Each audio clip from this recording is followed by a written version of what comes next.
Great pleasure to introduce Representative Tony Coelho. The Honorable Tony Coelho has spent his entire adult life helping advance the lives of people with disabilities. Diagnosed with epilepsy when he was 22 years old, Representative Coelho's work is marked by significant milestones. Among them, he is the primary author and sponsor of the Americans with Disabilities Act. He is a former 6-term United States Congressman from California who specialized in disability rights. He has kept this up even after he left Congress by working with then-President Bill Clinton to establish the Department of Labor's Office of Disability Employment Policy, and he founded the United States Business Leadership Network, which partners with such corporations as 3M, Apple, Bank of America, Blue Cross Blue Shield, Cox Enterprises, United Postal Services, Walgreens, and Walmart, amongst many, many others, to increase the employment of people with disabilities. It is my honor to introduce Representative Tony Coelho.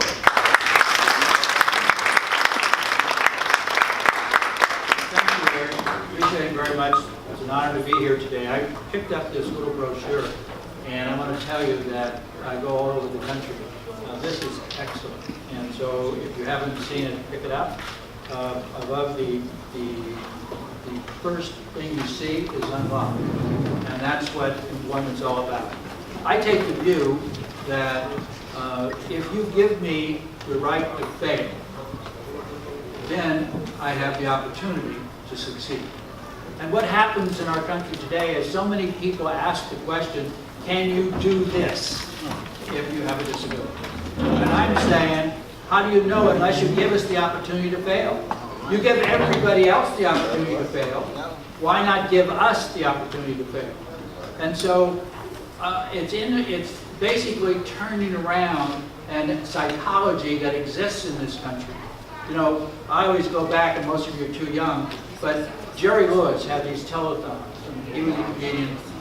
And what he'd do is raise money off the back of those of us with disabilities. He'd have somebody come up to the microphone, not to the microphone, just come up to the podium, and he'd pat him on the head and say how sorry he is about your disability. Then he'd send you back into the corner, and he would do everything. I'm saying, I don't want to go in the corner. I want to be part of it. And those of you, as Eric said, I have epilepsy. I've had epilepsy and had seizures for 50 years. I'm 75, that gives you an idea.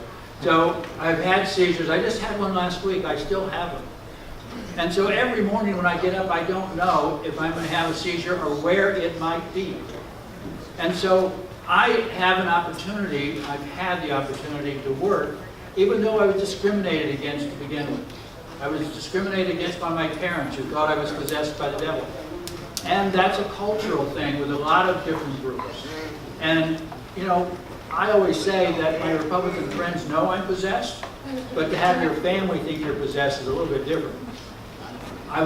Couldn't get a job, and I was kicked out of the seminary. I wanted to be a priest, all because of my epilepsy. And that goes on and on across the board.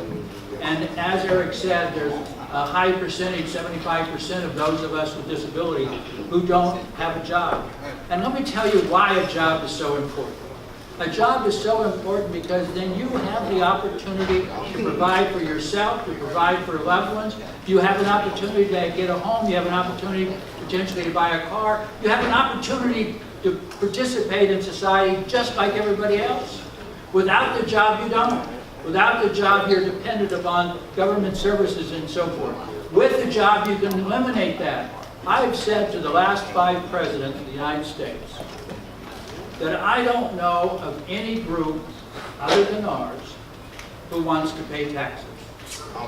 Everybody doesn't want to pay taxes. But we are willing to pay taxes. That means we have a job. And so I have said to everyone, and some of them have repeated it, but it is true. We want the ability to participate in society like everybody else. We want the opportunity to fail just like everybody else. And if you want to see if we can do the job, give us a job.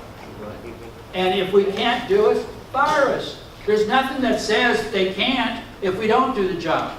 And so when people say that they're afraid to give us a job because they can't get rid of us, I say you're wrong. If we can't do it, you have the right to dismiss us. But you've got to give me the opportunity to fail, like you do with everybody else in society. Give us that same opportunity.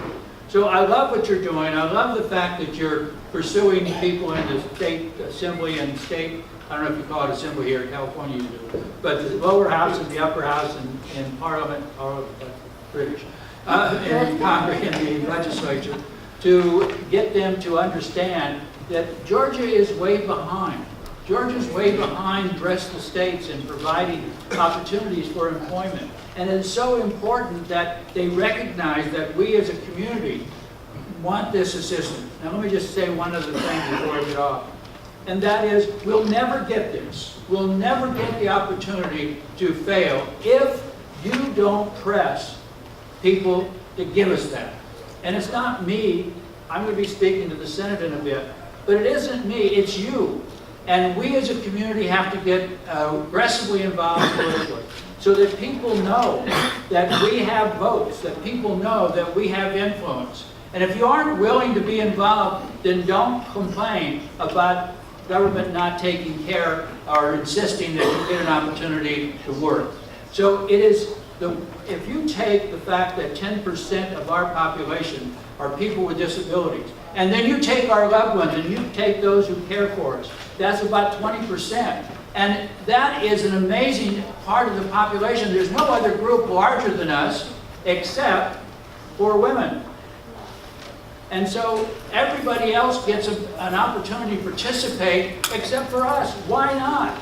And we don't participate because we're not engaged, we're not involved. And so one of my efforts, besides advocating for disabilities, is to make sure that those of us with disabilities get engaged, be involved. And when you go across the street, that's the key. When you go across the street and you tell those legislators that you want the opportunity to fail, that's what counts. So I think it's great what you're doing. I appreciate what Eric has done to get you involved and so forth. Keep it up, go for it, fight, make a difference. Thank you very, very much.